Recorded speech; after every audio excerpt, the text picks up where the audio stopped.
maybe a good place for me to start to discuss the issue of U.S.-China relations is with the book of a good friend of mine, someone very well known in our country, who's very clever, and I fundamentally hope he's wrong, but he keeps on being right about things, and that's John Mearsheimer.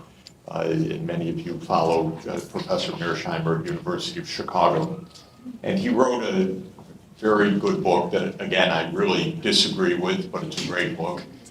In 2001, The Tragedy of Great Power Politics.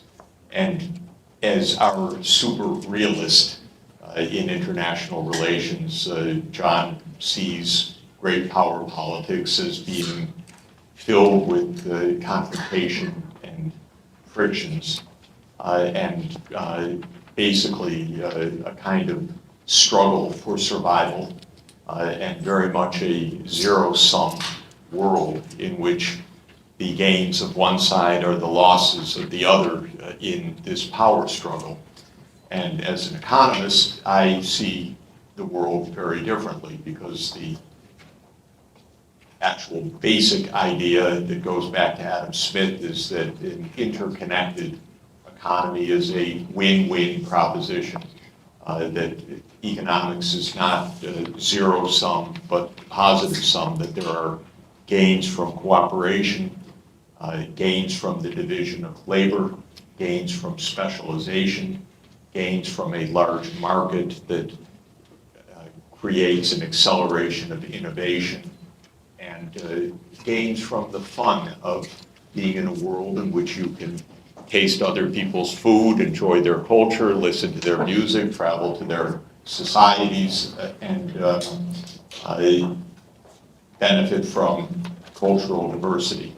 Well, I go back to John Mearsheimer because in his book, The Tragedy of Great Power Politics, he writes that at the time of that book, it's either 2001 or 2002, I don't remember exactly, he says, great power politics is quiet right now, but we will get back to confrontation.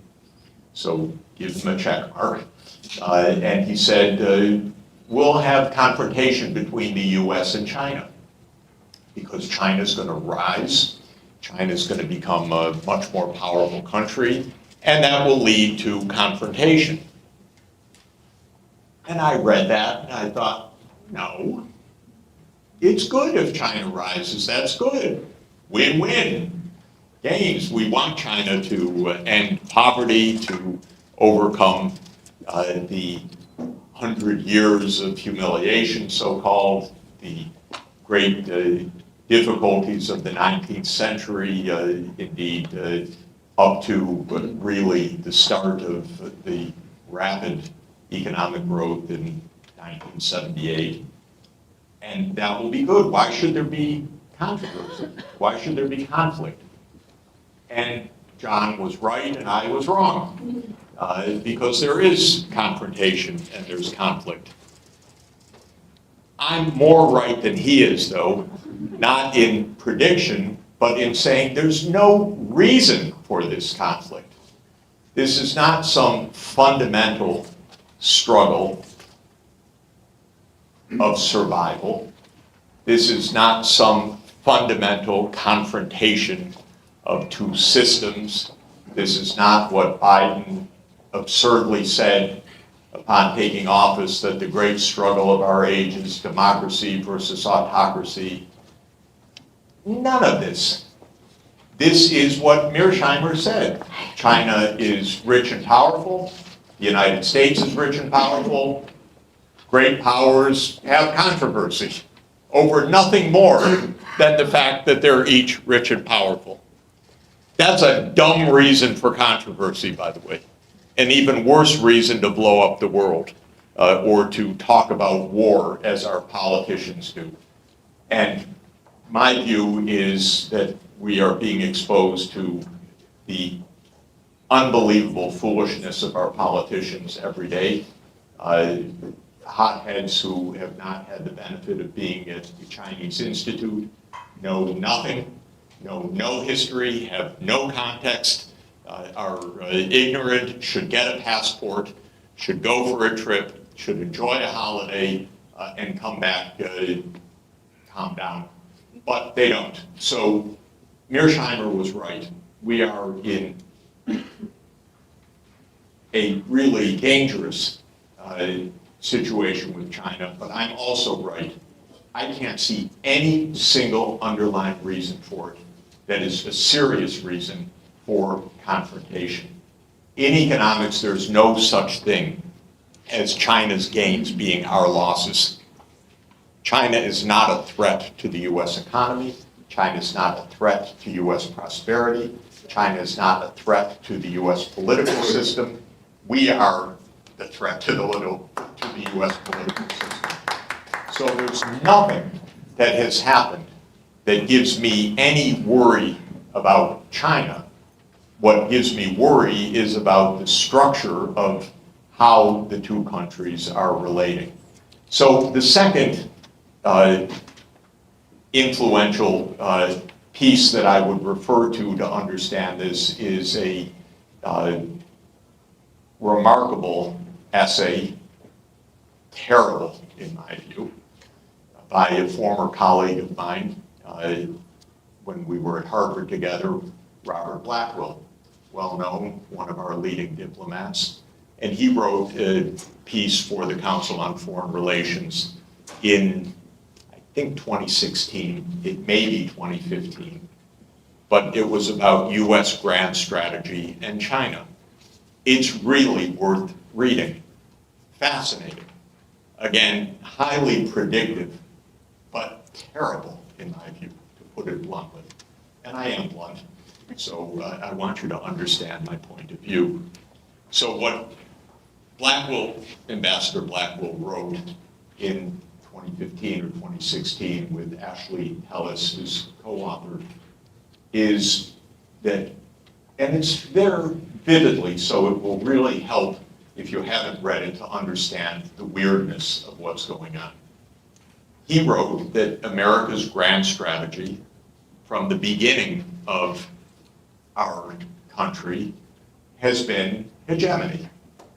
First it was hegemony over the eastern seaboard, then it was hegemony over North America, then it was hegemony over the Americas, then it was the idea of global hegemony, that the US should be the dominant power in every region of the world and not brook even competition in any other region of a regional hegemon, so-called. These are all concepts of international relations. They don't make too much sense to me, frankly, in economics, but in any event, this is how our strategists think about things.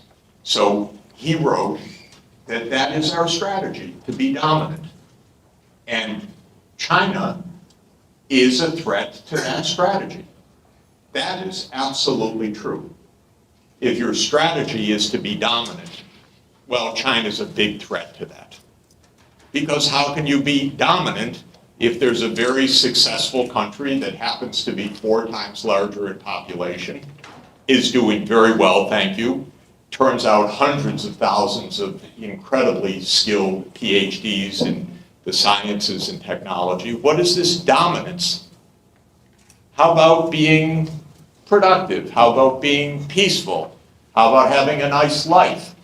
How about having universal health coverage or other decent things which we might have in this country if we actually thought about it? But dominance, no. Then China's a threat, if that's your definition,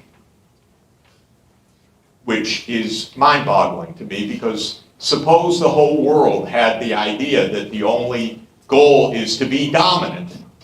Well, if that is the way, then John Mearsheimer's right. It's all a tragedy, because not everybody can be dominant. And if that's your view, I suggest you go first to a psychologist, a psychiatrist, or a good counselor, or a good friend who could help calm you down and tell you about the good things in life, but not the importance of being dominant, because that really does create a problem if that were generalized. You could think about it in a Kantian way. That does not work as a categorical imperative if everybody is aiming for dominance. So, in this essay of Blackwell, our grand strategy is to be dominant. And so he writes very clearly, China's rise is no longer in America's interest. That's pretty weird. Now, we should understand a couple of basic things. China is roughly the same size as the US economy right now in aggregate. Depends how you measure things. There are always two ways to measure things. One is at the prices of each country's own markets, and then you convert the yuan output to dollar output with the market exchange rate, and that's called market prices. And the other is a common set of prices that you apply to the goods and services of each country. That's called purchasing power parity adjusted prices. And by the market prices, China's economy in the aggregate is something like 3/4 of the size of the US in dollar terms. China's 4 times larger. So that would mean 3/4 times 1/4, or 3/16 the size, or roughly in per capita terms, 20% of the US economy in total size, 3/4. If you look at it at international prices or purchasing power adjusted prices, China's a bigger economy. And the IMF gives us data all the time in what is called the World Economic Outlook. You can go to imf.org and just look at the data, which I do 10 times a day for my job. And if you look at the purchasing power adjusted prices, China is about 30% larger than the United States in absolute size. So 1.3 divided by 4, because the population is 4 times larger. So in per person terms, about 30% or 35% of the US. China's poorer per capita than the United States, but it's a big economy, because 1.4 billion people is a lot more than 335 million people, which is the US population. Now, that's freaking out the policymakers in the US. They're bigger. How dare they be bigger? But it's kind of arithmetic. The only way that China could be smaller than the US is to stay at a per capita income less than 1/4 of America. But why should they? Because China's filled with clever people, with good entrepreneurs, with technology. Technology flows in this world. It always has, and it will continue to. And China now is absolutely in the front ranks of scientific breakthroughs and of technological innovation, arguably ahead in many, many sectors, comparable in many, and behind in some. But a superpower in science and technology, and with superb universities and all of the things that make for a high-income country. And why not? China was the world leader for 1,000 years at least. It lost that lead by a terrible policy error in the year 1434, when the Ming court stopped the great fleet of Admiral Zheng He, and China went protectionist, and the next time it was really deeply exposed to the world is when British steamers were coming up the river to bomb the Qing imperial properties in the First Opium War. So China is going to be successful, and it's not going to stay at less than a quarter of US per capita income. It's going to continue to grow. And incidentally, you read these days op-eds, oh, China's miracle's over, China's finished, the Chinese economy is collapsing. This is so ignorant, I can't even tell you. China, by the way, will have business cycles like the United States does. It will have financial booms and busts. Nobody has figured out how to avoid financial crises in the last 300 years of market economy. So China, no doubt, has too much debt in some cities and in some real estate enterprises, no doubt. But China's going to continue to grow, and it's going to continue to narrow the gap with the United States in per capita terms. It's going to be bigger than the United States in absolute terms. It already is by one good measure, and it will be by the other good measure without doubt, unless there's global calamity of some sort, which I'm putting aside for the moment. And so the whole idea of American grand strategy is really messed up. And that is one large part of our problem right now. What Blackwell and Tellis recommended in this essay in 2015 or 2016,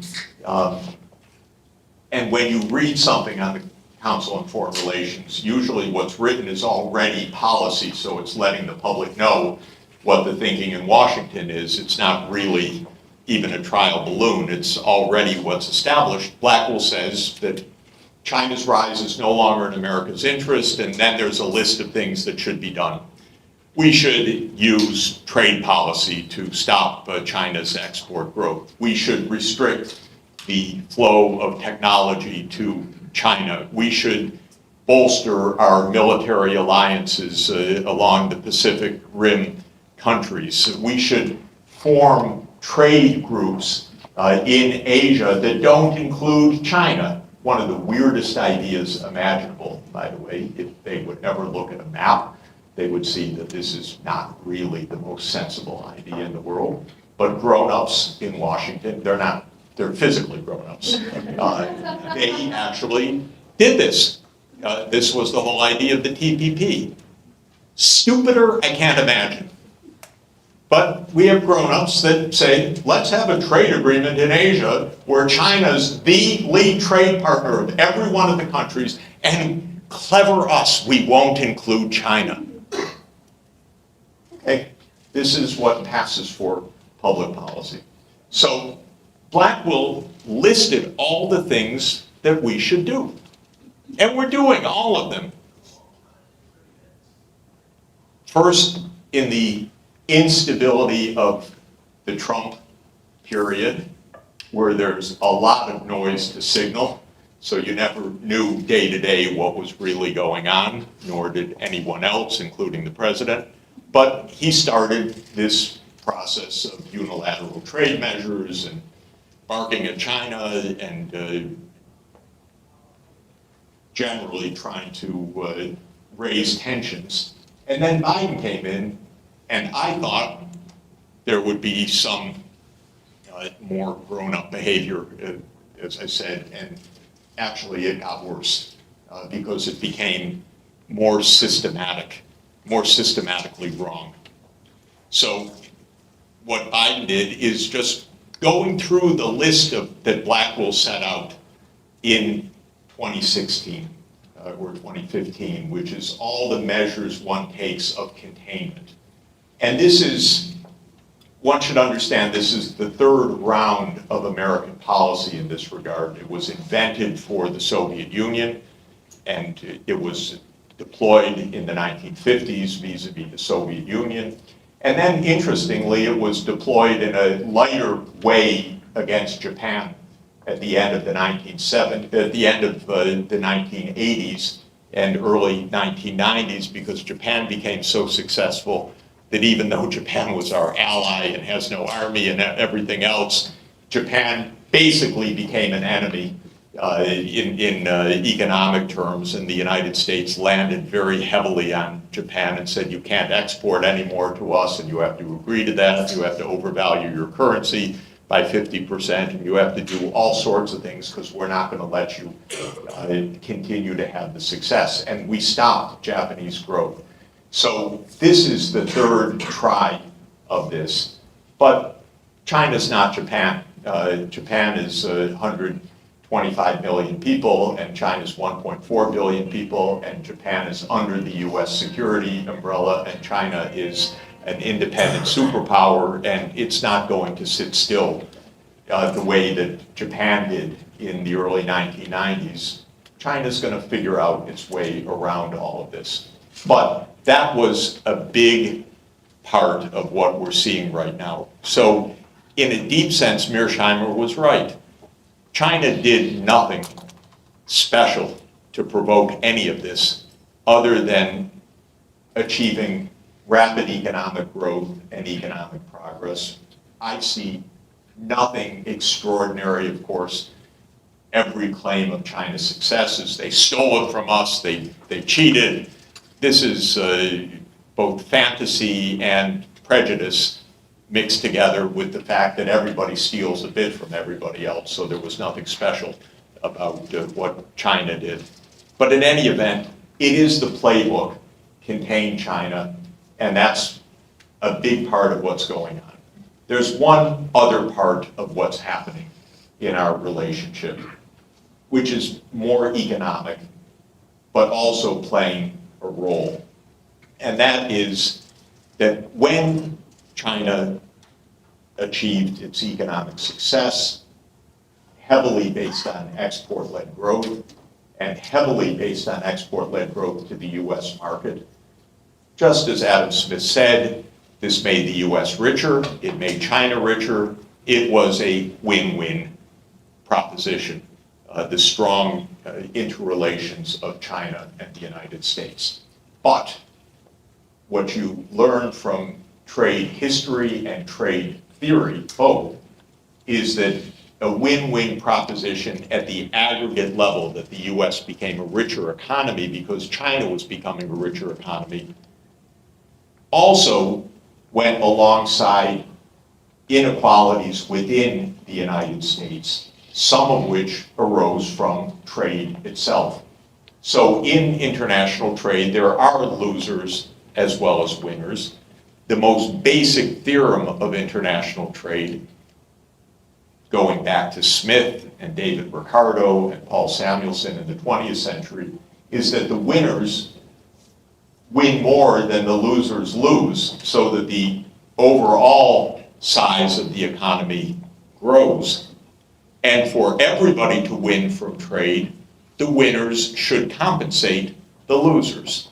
So the idea is a growing economy, which the US has had, should be enough for everybody to rise in that economy. But instead, there are pockets in our, not just pockets in our society, significant parts of our society that are not rising, they're falling. So the US has become very rich, and the rich part of the United States has become really rich. And there are two parts of our society that are hurting. One is specifically places that are in the import competition with China, and that is the Midwest to an important extent. And those happen to be swing states in presidential elections. So Wisconsin, Minnesota, Ohio, my home state of Michigan, Indiana, Pennsylvania, and so forth. A lot of places there were hit by very high quality, low cost Chinese manufactured exports. And the second part of our society that's been hit in general is people with educational attainment of high school or less, because our society's absolutely diverged between university education and high school education on every dimension of well-being, including life expectancy, including health, including income levels, and so on. Now, in international trade theory and practice, the winners should help the losers. But we're a kind of nasty society. I think I would like to make that clear. Our political system was invented in the British mode of John Locke. John Locke, the philosopher at the end of the 17th century. And John Locke's idea was that you own your own labor and nobody should take it away from you. And that is pretty deeply embedded in the American psyche, which is, that's mine, thank you. And I don't want to be taxed. And we are a low-tax society that complains endlessly about taxes. That's the American tradition. In fact, there would be no United States of America other than for a tax revolt. The British wanted to put a little bit of tax on the Americans to help pay for the post-1763 costs after the 7 Years' War, and the colonists said, hell no, we don't have to pay any taxes, and no taxes without representation, and by the way, no taxes with representation is the American way as well, because our Congress is bought off by rich people who tell them, don't you dare ever charge us more taxes. That's how the American political system works. So, simply, the winners don't like to compensate the losers in the United States. In fact, they like to say, you're losers.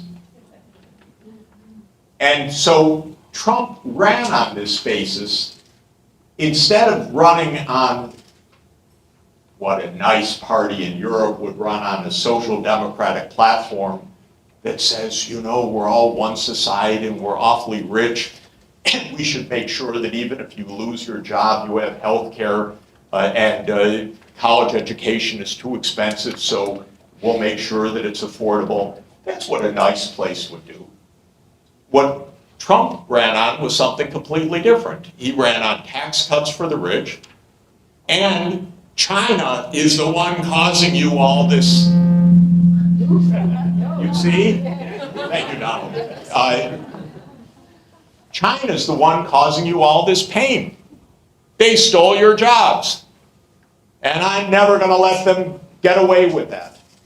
And so intersecting with our grand strategy, which is ridiculous, is the protectionism that comes from a society in which winners don't compensate losers, but winners deflect the blame by blaming foreigners. And Trump's whole campaign was, you can blame everyone else except rich people. Rich people we give tax cuts to, but blame the people coming up from the border from Mexico, or blame the Chinese, or blame the foreigners. That plays well.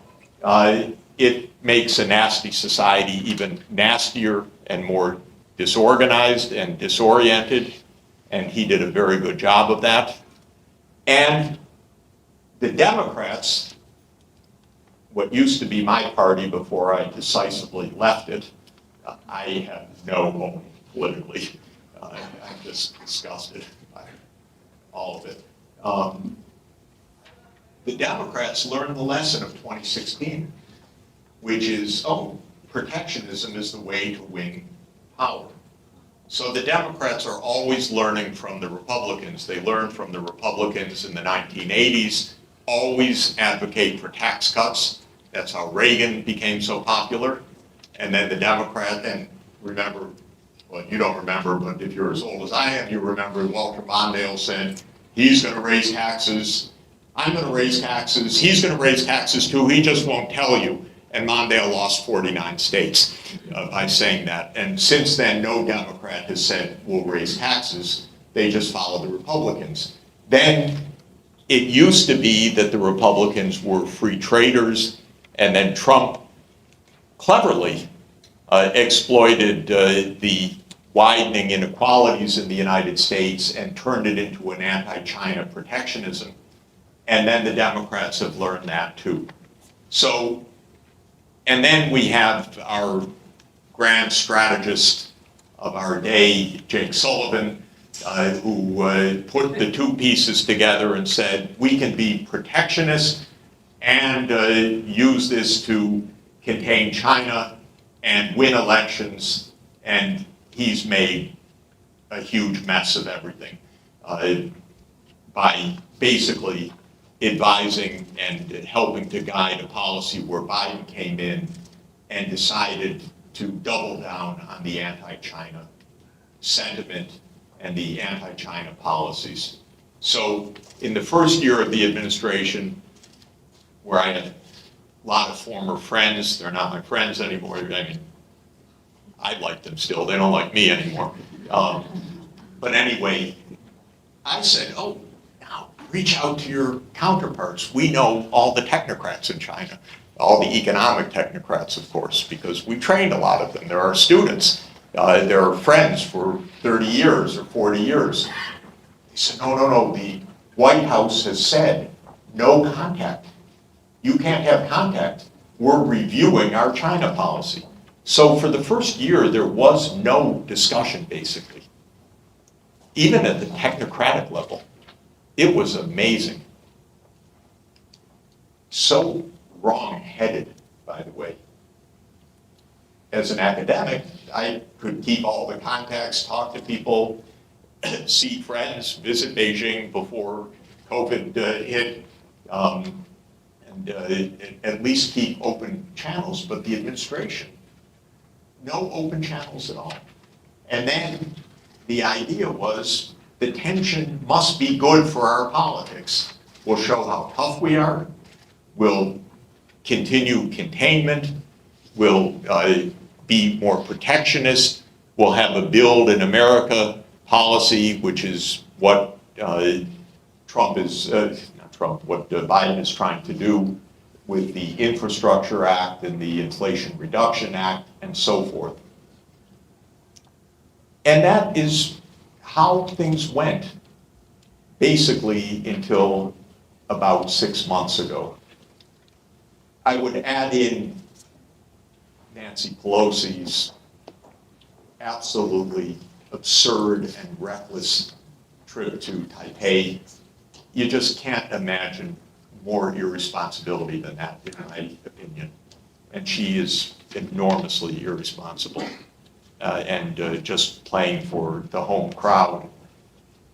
But she went, and so Taiwan is added to this, and President Tsai in Taiwan has also been, in my opinion, irresponsible by rhetoric that is very loose, very dangerous, and in the midst of all of these other tensions, just raising the stakes in a way that allow our worst hotheads, and if you want our very worst hothead, it's Lindsey Graham, dumber you cannot get, and more militaristic you cannot get. He wants war everywhere. This week it's with Iran, but before that it was with China, before that it was with Russia.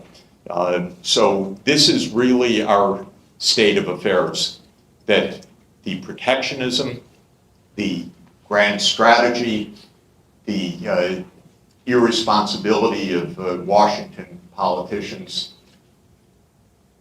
I think created all of this.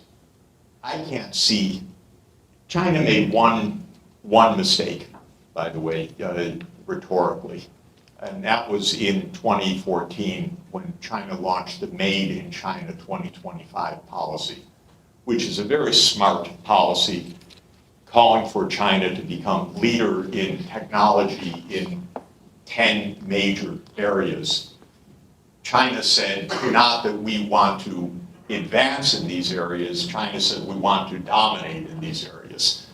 We want to lead in these areas. That was not a good idea. It would have been much smarter to say, we want to advance in these areas. We could have saved a lot of grief by a different kind of rhetoric.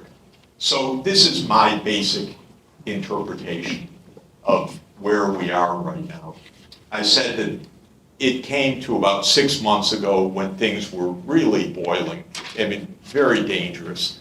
The balloon incident, the war in Ukraine going not the way that the United States wanted or expected, another debacle of U.S. foreign policy, terrible debacle, because that's a war that never should have happened, and it was a war caused by this relentless idea of NATO enlargement to Ukraine, which is, talk about red lines. It's like Taiwan, but from Russia's point of view. You don't put the U.S. military on the Ukraine-Russia border, and they couldn't figure that out because they're not very clever at thinking through the eyes of the other side. So 6 months ago, things were really getting out of hand, and here we are. I think they decided about 6 months ago, this is not good. We need to start dialing back. And so that's why several of our cabinet secretaries went to China, why the rhetoric was toned down. Still, they can't quite calibrate this, because even when, say, Janet Yellen went, and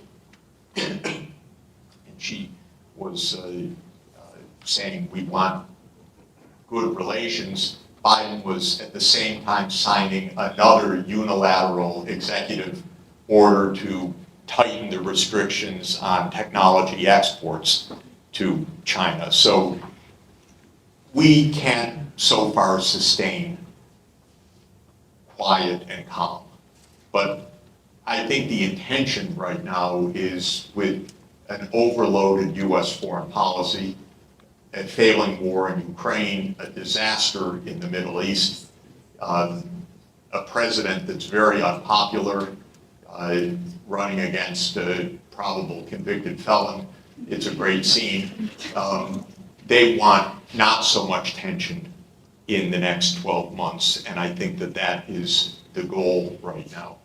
And since there's no deep reason for this conflict, other than the ones that I've described, it would not be hard to dial back the tensions.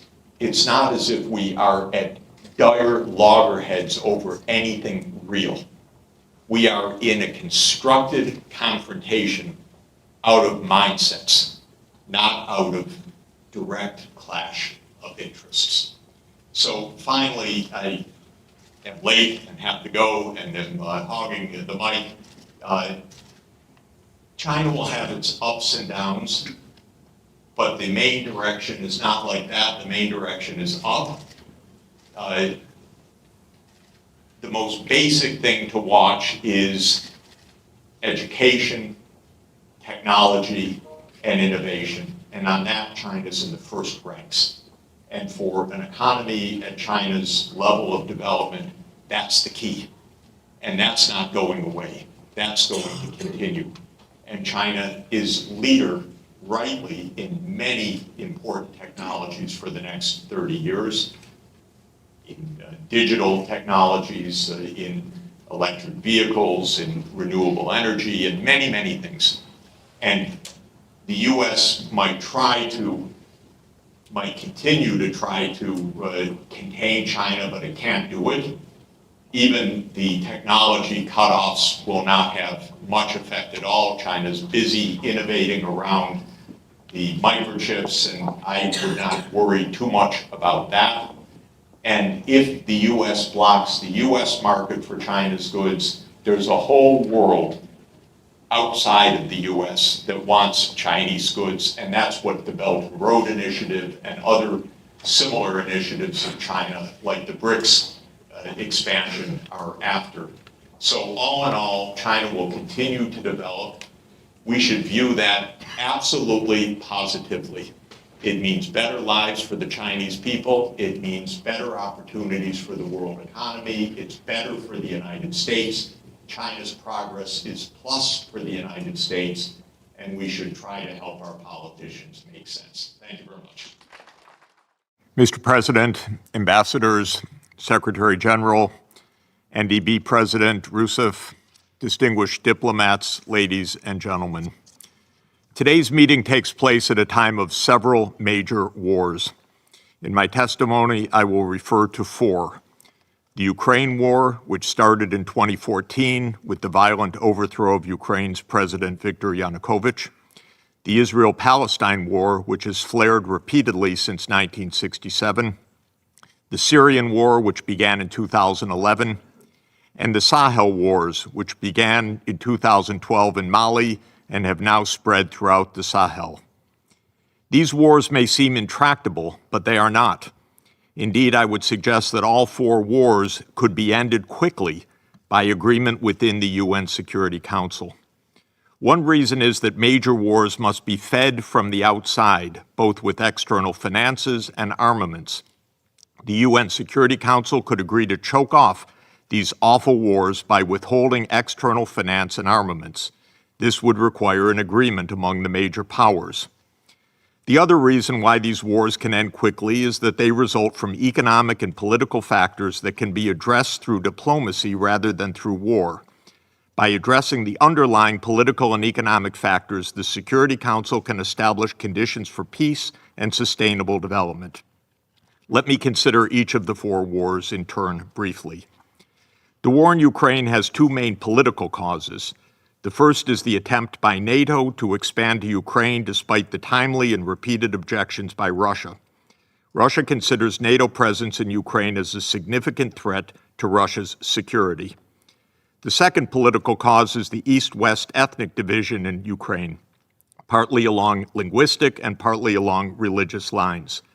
Following the overthrow of President Yanukovych in 2014, ethnic Russian regions broke away from the post-coup government and appealed for protection and autonomy.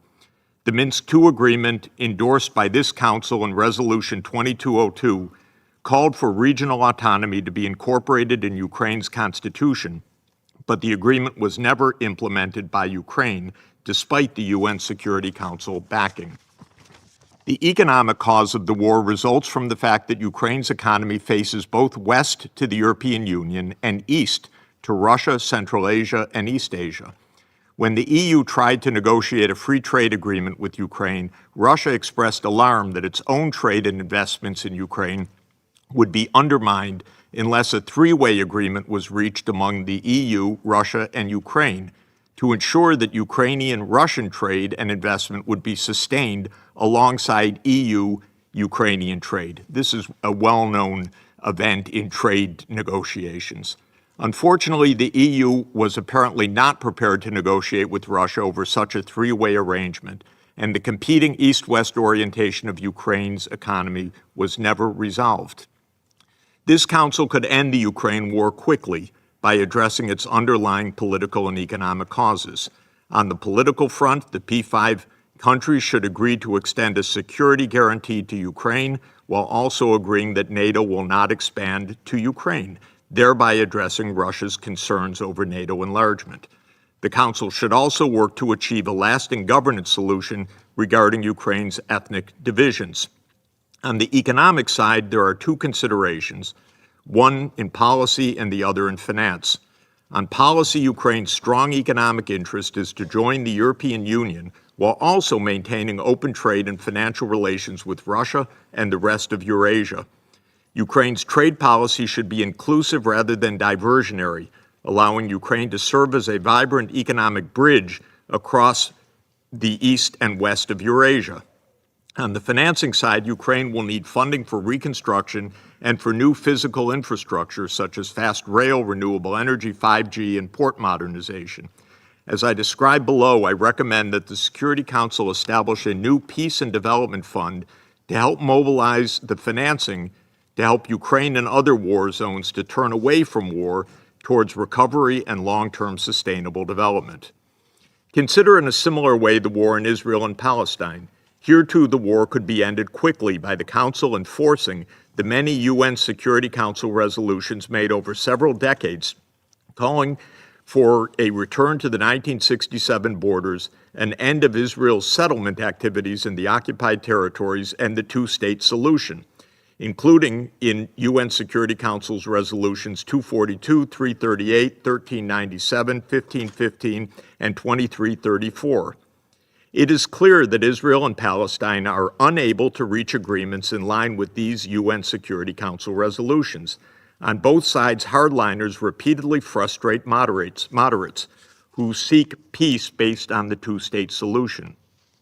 It is high time, therefore, in my view, for the UN Security Council to enforce its decisions by implementing a just and lasting solution that is in the interests of both Israel and Palestine, rather than allowing hardliners on both sides to ignore the mandate of this council and thereby to threaten global peace.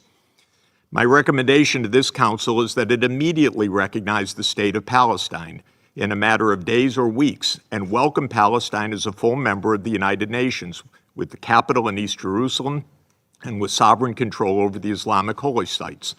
The Council should establish a peacekeeping force drawn heavily from the neighboring Arab countries to help provide security in Palestine. Such an outcome is in the overwhelming will of the international community and the manifest interest of both Israel and Palestine, despite the vociferous objections by hardline rejectionists on both sides of the divide. An economic strategy should accompany the political strategy. Most importantly, the new sovereign state of Palestine must be economically viable, and I give several examples of how that can be done. But most importantly, both Israel and Palestine should become part of an integrated, sustainable development plan for the Eastern Mediterranean and Middle East that supports climate resilience and the region's transition to green energy. The Council could similarly end the war in Syria. The Syrian war broke out in 2011 when several regional powers and the United States joined forces to topple the government of Syrian President Bashar al-Assad. This deeply misguided regime change operation failed, but it triggered a prolonged war with enormous bloodshed and destruction, including of ancient cultural heritage sites. The Council should make clear that all P5 countries and the countries in Syria's neighborhood are in full agreement that all regime change attempts are now permanently ended, and that the UN Security Council intends to work closely with the Syrian government on reconstruction and development. On the economic side, Syria's best hope is to become closely integrated into the Eastern Mediterranean and Middle East region, especially through the construction of physical infrastructure connecting Syria with Turkey, the Middle East, and the Mediterranean nations. The war in the Sahel has similar roots. Just as the regional powers in the U.S. aimed to overthrow the regime of Bashar al-Assad in 2011, the NATO powers similarly aimed to overthrow the regime of Muammar Gaddafi. In pursuing this aim, they grossly exceeded the mandate of UN Security Council Resolution 1973, which had authorized the protection of Libya's civilian population, but certainly not authorized a NATO-led regime change. The violent overthrow of the Libyan government quickly spilled over to the impoverished countries of the Sahel. Poverty alone made these Sahelian countries highly vulnerable to the influx of armaments and militias. The result has been ongoing violence and multiple coups, gravely undermining the possibility of economic improvement. The countries of the Sahel form a natural aggregation for regional economic investment in infrastructure. The entire region urgently needs investments in electrification, digital access, water and sanitation, and road and rail transport, as well as in social services, notably education and healthcare. As the Sahel is among the poorest regions of the world, if not the poorest, the governments are utterly unable to finance the needed investments. Here too, and perhaps more than in any other region, the Sahel needs external funding to make the transition from war to peace and from extreme poverty to sustainable development. All P5 members, and indeed the whole world, have suffered adverse consequences from the continuation of these wars. All countries are paying a price in terms of financial burdens, economic instability, risks of terrorism, and risks of wider war.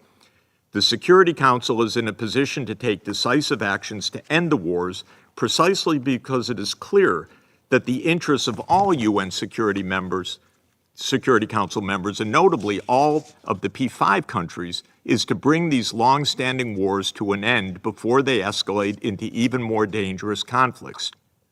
The Security Council is vested with considerable powers by the UN Charter when it has the resolve of its members.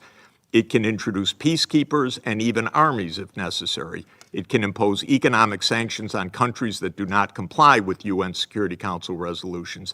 It can provide security guarantees to nations. It can make referrals to the International Criminal Court to stop war crimes. In short, the Council is certainly able to enforce its resolutions if it chooses to do so.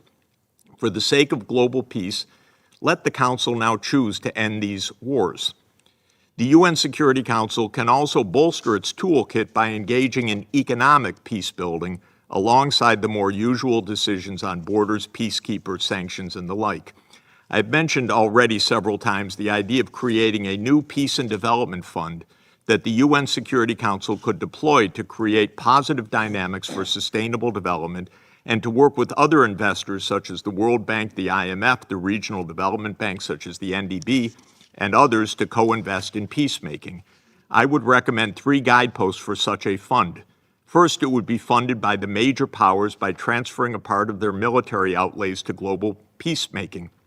The U.S., for example, now spends roughly $1 trillion per year on the military, while China, Russia, India, and Saudi Arabia are the next biggest spenders, with combined military spending roughly half of the U.S. Suppose that these countries reduce military outlays by just 10% and redirect the savings to the Peace and Development Fund. That alone would free up around $160 billion per year. Second, the fund would emphasize regional integration. This is paramount for peacemaking as well as for successful development. Ukraine would be helped to integrate both West and East. Israel, Palestine, and Syria would all be helped to integrate in a network of the Eastern Mediterranean and Middle East. The Sahel countries would be helped to break their isolation and lack of services through a network of infrastructure.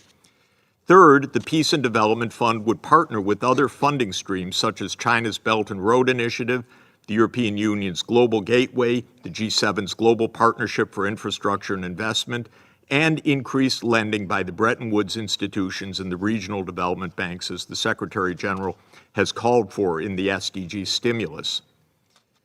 Interestingly, the Fund for Peace and Development could be a vehicle for greater investment partnerships that links China, the EU, the United States, and the G7. This too would be a contribution towards peace, not only into ending today's wars, but into increasing cooperation among the world's major powers. Directly across the street from us is Isaiah's Wall, with the visionary words of the great Jewish prophet of the 8th century BCE. They shall beat their swords into plowshares and their spears into pruning hooks. Nations shall not lift up sword against nation, neither shall they learn war anymore. It is time to honor Isaiah's words by ending these useless and destructive wars, slashing military outlays and turning the savings into new investments in education, healthcare, renewable energy, and social protection. As an American, I am proud that our greatest president, Franklin Delano Roosevelt, was the visionary who oversaw the establishment of this great institution. I firmly believe in the capacity of the United Nations and of this Security Council to keep the peace and to promote sustainable development. When all 193 UN member states, or 194 with the membership of Palestine, live up to the UN Charter, we will have a new global age of peace and sustainable development. Thank you. We discussed, and you led the discussion of this, and I think the world is really in your debt about the rationality of Russia's reaction to NATO enlargement. But let me ask you about the flip side, and you cover it in the book in part, the rationality of the U.S. decision to expand NATO.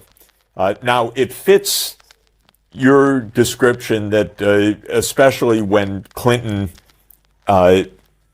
made the original key decisions after a lot of internal debate in the Clinton administration about whether there should be an enlargement of NATO. After all, the Soviet Union, which was the original reason for NATO, no longer existed. Russia was supposedly a friend, and many people felt, and most famously, the great scholar, diplomat, historian George Kennan, why stir up things with NATO enlargement when we're just in a fragile way trying to establish normalcy of relations? But Clinton went ahead and decided that NATO would enlarge. And during his administration, it was originally to 3 countries of Central Europe, Poland, Hungary, and the Czech Republic. How do you assess that? And then was it rational in 2008, and was it done rationally by George Bush Jr. at that point to continue the push of NATO to Ukraine and to Georgia, given what Bill Burns and others were saying, that this is going to be extraordinarily dangerous? Does that fit the rationality criteria? Well, let me start by going back to the 1990s. Then we can talk about the 2008 decision in light of the Burns memo. In the 1990s, and most people have forgotten this, there was a huge battle inside the country, and certainly inside the Clinton administration, on whether to expand NATO. And it was basically a battle between realists on one side and liberals on the other side. And the realists, and there were many of them, including the Secretary of Defense, Bill Perry, Chairman of the Joint Chiefs of Staff, George Kennan, as you said, and others, who had what I would call a realist set of theories that informed their view of the policy of NATO expansion. And they argued that if you expand NATO eastward and you have an open door policy, right, and which means you're going to continue expanding NATO, this is going to blow up in your face. Open door also, just to help the listeners understand, is a NATO idea and a U.S. idea that NATO and the prospective candidate can discuss enlargement, but no other third party, in this case Russia, has any say. So if NATO and Ukraine are discussing NATO, the open door policy says none of Russia's business. Right. As a premise, or almost a formal NATO doctrine. It says on the NATO website, no third country should interfere in that deliberation. Right, which is in effect saying that Russia's security concerns don't matter at all. Right. It just doesn't matter. The argument is Ukraine has a right to pursue any foreign policy it wants, regardless of what the effect is on Russia. This is not a smart way of thinking about how to do foreign policy. But nevertheless, in the 1990s, there were lots of people who wanted to expand NATO. And these were the liberals, right? And they believed that balance of power politics was basically dead. They also believed the Russians were so weak that it was not necessary to contain Russia. It's very important to understand that NATO expansion was initially not designed to contain Russia, because Russia was a basket case, as you know much better than I do, in the 1990s. You didn't have to contain it. What they wanted to do, the liberals who carried the day, was they wanted to take the various institutions in Western Europe, like the EU and NATO, and spread them eastward. And they wanted to make Eastern Europe look like Western Europe. They wanted to create a giant zone of peace, prosperity, and happiness. And that was the liberal thinking. But again, the realists, people like Kennan and Bill Perry, said that, this is going to bite you in the hiney in the long term, because the Russians are not going to be happy with NATO expansion. Anyway, the liberals carried the day, and once the train left the station, it was impossible to stop it. So not only did you have the 1990 tranche of expansion that you described under the Clinton administration, in 2004 you had an even bigger tranche. Then in 2008, yeah, that was 7 countries, just to remind people, the 3 Baltic states, Romania, Bulgaria, Slovakia, and Slovenia in 2004. That's getting pretty close to Russia. You've got the Baltic states, you have the Black Sea states of Romania and Bulgaria, getting close. Right. But Ukraine, it was in 2008 when NATO said that Ukraine and Georgia would become part of NATO. And this, of course, is where the Russians drew a red line. They said, this is not happening. We couldn't do enough to stop the previous ones. The previous ones mattered, but not that much. This one really matters. because Ukraine is a piece of real estate that is of prime strategic importance to the Russians. And the Russians were just not going to let that happen. So your question, Jeff, is was it rational for the Bush administration to push for NATO expansion? I would argue it was. I think there's no question that the Burns memo said the Russians were going to resist. But the Russians had said they were adamantly opposed to the 1999 expansion. They were adamantly opposed to the 2004 expansion. And we just shoved it down their throat. And I believe that the Bush administration and subsequent administrations thought that, yeah, the Russians are not happy, Burns is correct, but it doesn't matter because we're the United States, we're super powerful, and we're going to shove it down their throat. That's one dimension of the argument. The other dimension is that you had a number of people, and I would put Mike McFaul, who was the ambassador to Moscow in 2014 when the crisis broke out. You had people like Mike McFaul who believed that the Russians would ultimately understand that the United States was a benign hegemon. Mike believes that the United States is a benign hegemon. He believes that we're not a threat to Russia and that Russia should understand that. And at the time, he believed that they would understand it. So you had these two logic at plays that led us to pursue this foolish policy. By the way, I just was with a very senior diplomat. Again, I don't want to mention names, who was discussing with a senior American diplomat, one of the most important. And the American official said, how do we convince, to this day, after this war has been raging, how do we convince Russia that NATO is not a threat? You just feel, are you kidding? Yeah. But this comes to a question for me, because I think it's a very strong point of the book that I like, but also a question mark that I also have. You and Sebastian Rosado define rationality in a very good way that I like, which is that it is that there's a deliberative process and that the decisions are based on a credible or reasonable theory of the world. And this means that their rationality is not defined by some particular standard of exactly how the world works. The world's uncertain. There are different theories and so on. And your standard of rationality is rather loose and I think rather appropriate, frankly. I think it's a very clever way to define this, which is that it's the process and that you're in touch with reason. Now, having said that, there are better theories of the world and worse theories of the world.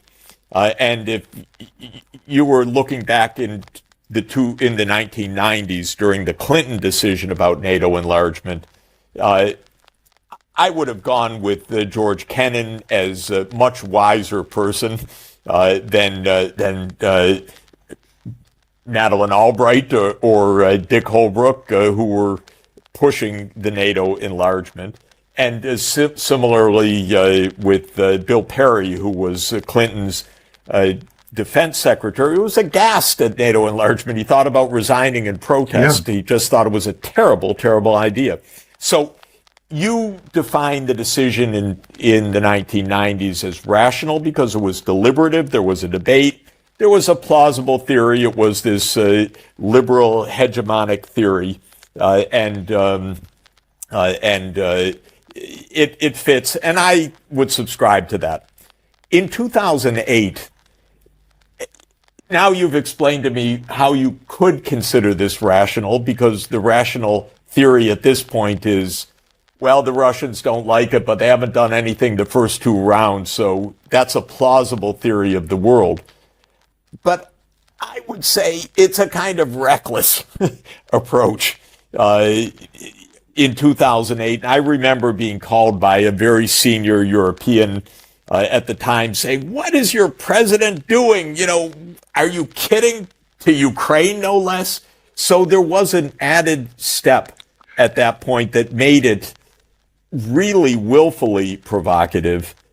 Then in February 2014, you have pointed out, I completely concur with you, that the U.S. participated actively in a coup against a Ukrainian pro-Russian president who wanted neutrality for Ukraine. At what point does the decision-making become irrational in your view, if at all? Or is this move to war rationality all the way, but just a bad approach? I mean, how would you characterize in this spectrum of rational and irrational the progression of U.S. policymaking? Let me reinforce your argument and then try to counter it. To reinforce it, you want to remember that in April 2008 at the Bucharest summit, when we said Ukraine would become part of NATO, we also said Georgia would become part of NATO, yes. Right? So April 2008, we say Georgia and Ukraine would become part of NATO. In August of 2008, a few months later, a war breaks out between Georgia and Russia. And that war is precipitated by, in large part, by the announcement that Georgia will become part of NATO. I couldn't agree more. Right. So that reinforces your argument. You sort of say to yourself, they've now seen that the Russians are serious. Yeah. Shouldn't they back off? Now let me cut in the other direction. And I think that if you go back to when the war broke out on February 24th of 2022, the vast majority of people were shocked that we had a war in Europe. The vast majority of people did not believe that this could happen. It's just unthinkable. And I believe that we did not think that there would be a war. We wouldn't have over Ukraine what happened over Georgia. And we just thought we could shove NATO expansion down their throat. And we were wrong, of course, but it's easy in retrospect to say we were wrong. Beforehand, there were lots of people who thought we would get away with it. Right? Not you. No, not me. I agree with that. Right? Because you knew already in 2014 this was extraordinarily reckless and dangerous. Yeah. But I'm just saying that, the argument that we end up making in the book, which is a tricky argument, is we believe, the two of us, that we have a set of theories, realist theories about how the world works, that we think are the best theories. And that's why we were opposed to NATO expansion, certainly into Ukraine. But the fact is, as you know, as an economist, there are always a number of competing theories out there, and separating them and saying which one is the best and convincing other people of that is very difficult to do. And you don't want to end up in a situation where you say, my theory is the only correct theory, and if you act according to my theory, you develop a policy that's based on my theory, it's rational. And if you develop a policy that's based on other people's theories, which are in the marketplace and have a lot of cachet, they're irrational. You kind of don't want to go down that road. So you end up... Yeah. But it is interesting. There are two different axes we could think about: the rational versus irrational, and the smart versus dumb, or the reckless versus prudent. By 2021, it wasn't so hard to figure out that NATO enlargement was an aggravant that could be a disaster.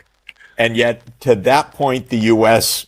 wouldn't pull back and couldn't pull back. I mean, absolutely was against. And just to say personally, John, when Putin put on the table on December 17th, 2021, a draft U.S.-Russia security agreement that was really based on two ideas. One, it had a lot in it that we would never accept, but rolling back of NATO. But it was basically no more NATO enlargement, and you don't get to put the missiles where you want to put them near our borders. And we should agree on those two premises. I called the White House and I begged, there's a lot in there. Negotiate over NATO. And I was told, no, we're not going to have a war over that. It's not about to happen. I said, if it's not about to happen, say it. Don't allow this to explode into a war. And they went right ahead and formally delivered to Russia the view that NATO enlargement is none of your business. Now, I would call that at that point irrational, but if you want to call it rational, I'd call it exceedingly dumb and imprudent. Maybe it is a different axis of evaluation. But by December 2021, the United States could have avoided this war, but chose not to. Yeah, but just again, to reinforce your point, and the war breaks out in February 2022, and then shortly thereafter, negotiations are taking place between the Ukrainians and the Russians, and Putin and Zelensky are deeply involved. And it looks in March and early April of 2022 like they're going to reach a deal, that Zelensky and Putin will be able to put an end to the war. And the Americans mainly, but also the British, move in, scotch the negotiations, tell Zelensky to walk away, and the end result is the war is continuing to this day, and it's going to be a total disaster for Ukraine. It is already a total disaster for Ukraine. It's just horrible what's happened to Ukraine, and it's going to be a disaster for the United States as well, because it's going to be a major foreign policy defeat. So one could, just to reinforce your point, argue that we were remarkably foolish in the run-up to the war and in the immediate aftermath of the start of the war, right? And one might even argue that that's not rational. I've not thought long and hard about this, and it's just not clear enough what exactly happened before the war started, in December, January, before the war started, for me to make a firm decision on whether this was rational or not. I'll just take it a step further, Jeff. I think one could make the argument. We don't have enough data now to know for sure. One could make the argument that we provoked the Russians, that we thought we could beat them. You talked about the December 17th letter that the Russians sent to NATO and to President Biden. It's really quite remarkable the extent to which we just dismissed this letter. The Russians were trying to avoid a war, and we just dismissed it. Then, as I said, you had negotiations after the war started. You would have thought that we would have moved in and done everything we could to work with the Ukrainians and the Russians to shut this one down. Instead, we do exactly the opposite. Were we thinking that a war wouldn't be such a bad thing because we could actually beat the Russians? It's not just an argument that they're so weak that they can't resist NATO expansion. This is an argument that they're so weak, and with economic sanctions as the magic weapon, right, we can bring them to their knees. So there's no reason to negotiate. I think that is another theory that was, one could say, plausible or not. I found it dubious in general because of my long experience watching sanctions not work. But the view was that cutting Russia off from the international or the dollar banking system, the so-called SWIFT clearance system, was the nuclear sanction, not nuclear in the literal sense, but that it was so devastating it would bring the Russian economy to its knees. And so I think they had theories, and maybe, in fact, we'll beat them now. They're in our trap. And it was one miscalculation after another in that way, or a game of chicken that they'll never dare to do it, given the threats that they face. Yeah, and just again to reinforce your argument, the war starts, the negotiations in Istanbul fail. And over the course of 2022, the Ukrainians score a number of important tactical victories against the Russians in Kharkiv and in Kherson. And General Milley, in the fall of that year, 2022, says this is the high water mark for the Ukrainians. Maybe it's time to try to cut a deal, because this is the best the Ukrainians are going to get now.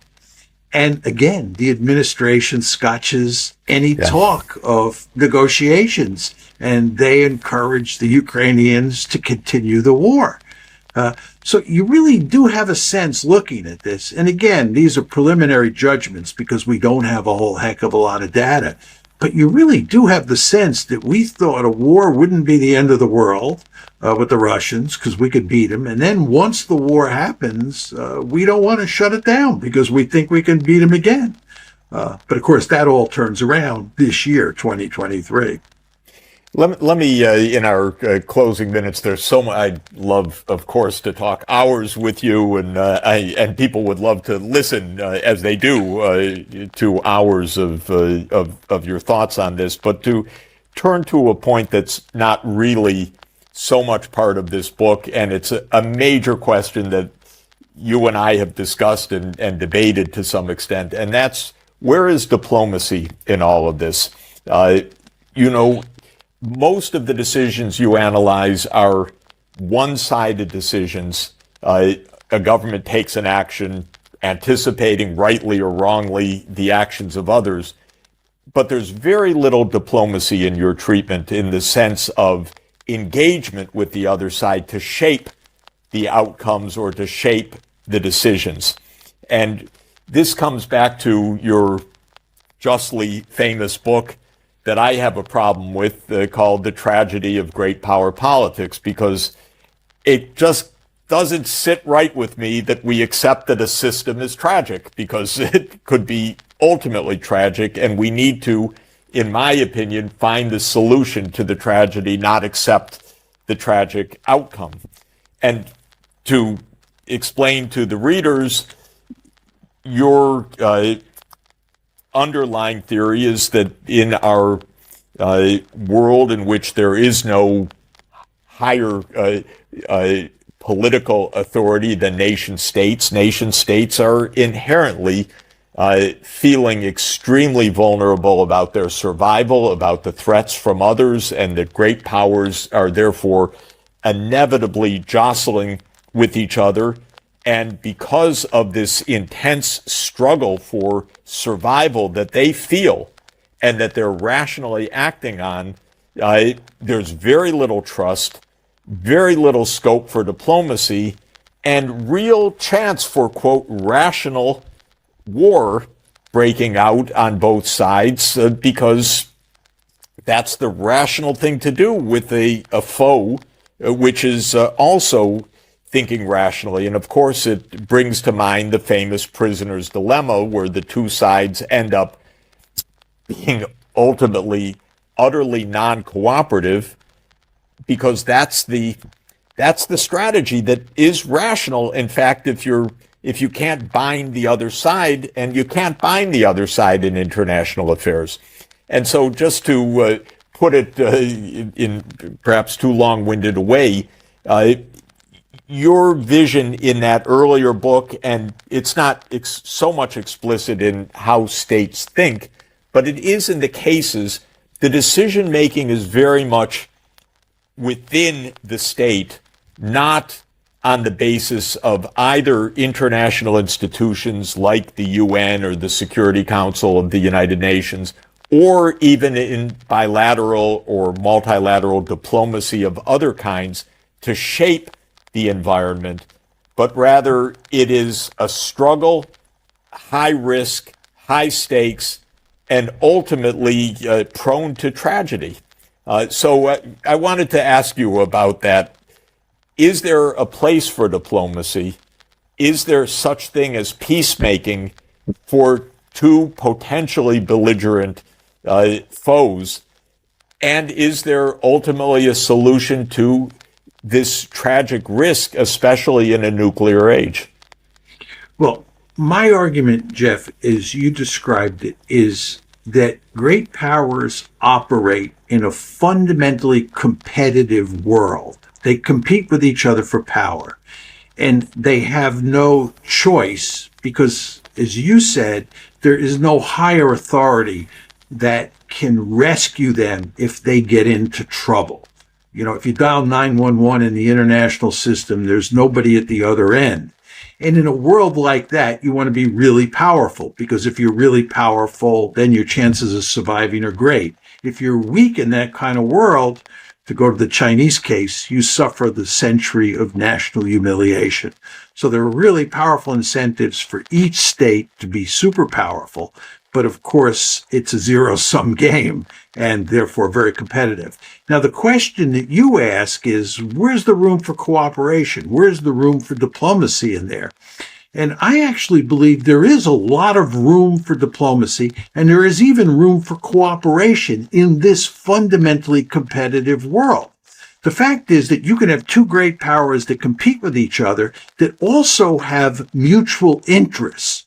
To give you an example, during the Cold War, the United States and the Soviet Union obviously competed with each other fiercely for security, but they oftentimes cooperated. And the best example is nuclear proliferation. They got together, mainly starting in the late 60s, and put together a set of institutions, we used to call it the proliferation regime, that was designed to shut down proliferation, because both the United States and the Soviet Union had a vested interest in preventing proliferation. So they cooperated, and that meant they had to do a lot of diplomacy. So there is room for diplomacy. To take the present situation with regard to China and the United States, look, there's going to be a lot of economic cooperation between China and its neighbors and China and the United States moving forward. Furthermore, they're going to have a vested interest in dealing with things like climate problems, dealing with proliferation, and so forth and so on. So there will be ample room for cooperation and diplomacy. But nevertheless, it's very important to understand that this cooperation takes place underneath the shadow of competition. And that is a very dangerous competition. And my argument, which you don't like, and I fully understand, is that there's no escaping this tragedy. We're stuck in an iron cage. And again, it's because there's no higher authority that can save states if they get into trouble. John, we're at the end of the hour. I'm going to let you have the last word on that, but I'm going to look forward to continuing the discussion. Your analysis is scintillating and fascinating and crucial. I can also add that when the tragedy of great power politics appeared, which is 2001, am I correct, or 2002? Yes. 2001. Yes. At that point, there was very little tension between the U.S. and China.